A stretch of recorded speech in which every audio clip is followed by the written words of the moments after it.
kembali lagi bersama kami, saya Fathan Kolami dan rekan saya Wika Faradila Alma ya di YIN Pontianak TV.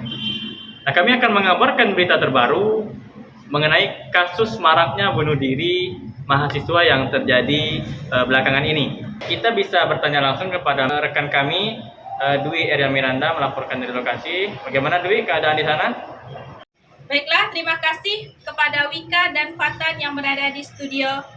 Sekarang saya sudah berada di atas gedung perpustakaan IAIN Pontianak. Sekarang saya sedang bersama mahasiswa juga dari IAIN Pontianak. Siapakah namanya? Saya bernama Nadia, asal dari program studi pendidikan agama Islam. Apakah kamu juga mahasiswa semester akhir di sini? Iya, saya mahasiswa semester 7 yang saat ini sedang melakukan proses pengerjaan skripsi. Baiklah, mungkin kamu mendengar berita dari banyaknya mahasiswa di Indonesia ini yang memilih untuk bunuh diri karena kesulitan dalam mengerjakan skripsinya. Apakah kamu juga berpikiran pernah untuk bunuh diri karena kesulitan dalam mengerjakan skripsi ini? Menurut saya, perlakuan bunuh diri itu sangatlah tindakan tidak terpuji. Di sini kita akan melaksanakan skripsi itu dengan sangat sungguh-sungguh. Bagi saya, bunuh diri itu bukanlah suatu solusi. Karena zaman sekarang ini, skripsi itu sangatlah mudah dan banyak referensi dari berbagai media sosial. Dan juga, apalagi saya ini anak rantauan dari Ketapang, di sini kan banyak orang-orang yang menunggu kesuksesan saya, terutama untuk kedua orang tua. Bagaimana jadinya mereka ketika mendengar anaknya itu melakukan tindakan bunuh diri?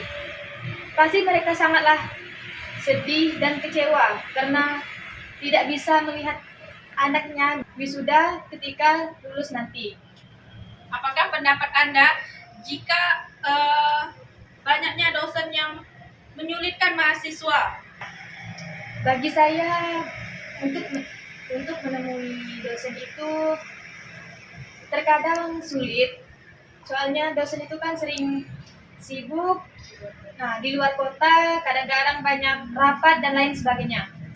Baiklah, mungkin hanya itu yang bisa saya sampaikan saat ini. Terima kasih untuk Nadia atas waktu wawancaranya ya. Baik, sama-sama. Saya Dwi Eria Miranda melaporkan dari IAIN Pontianak. Pemirsa, kembali bersama kami lagi. Kami akan melaporkan berita tentang kasus bullying yang sering terjadi di Indonesia saat ini. Dan sudah ada rekan kami yang ada di lapangan. Kepada saudari Dwi, kami persilahkan.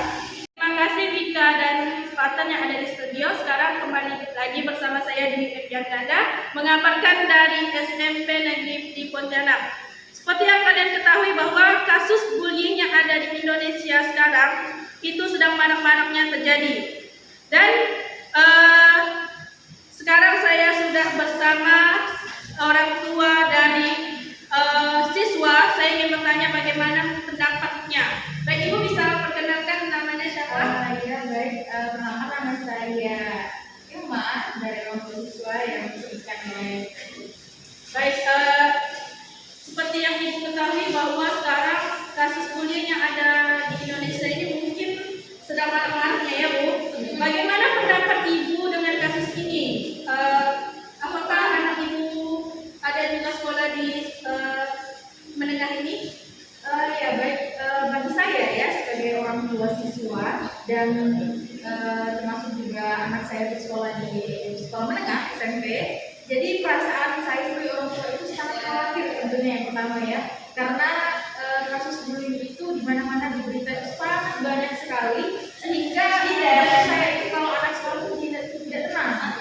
Nah, jadi perasaannya itu khawatir ya gimana kalau sekolahnya apakah terjadi bullying ataupun dengan secara halus ya, karena kita tahu kalau masalah bullying ini akan mengakibatkan terhadap mental anak, sehingga anak itu mungkin dia menjadi pendiam karena dikecilkan oleh teman-temannya, sehingga itu akan berdampak buruk terhadap prestasi belajarnya, sehingga itu yang sangat saya takutkan sih sebenarnya.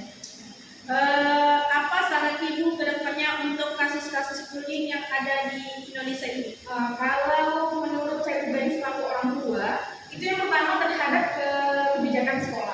Nah, bagaimana guru dan kepala sekolah itu mengatasi dari kasus bullying ini?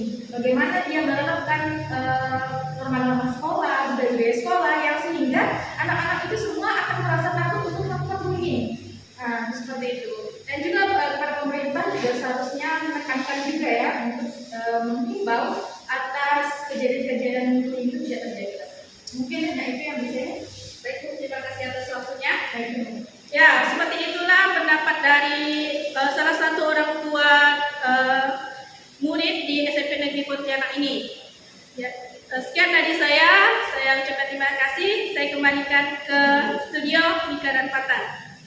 Baik, terima kasih untuk rekan kami yang berada di lokasi, Dwi Eria Miranda, atas laporannya. Berita selanjutnya yaitu terjadinya kemacetan setelah jeda berikut ini.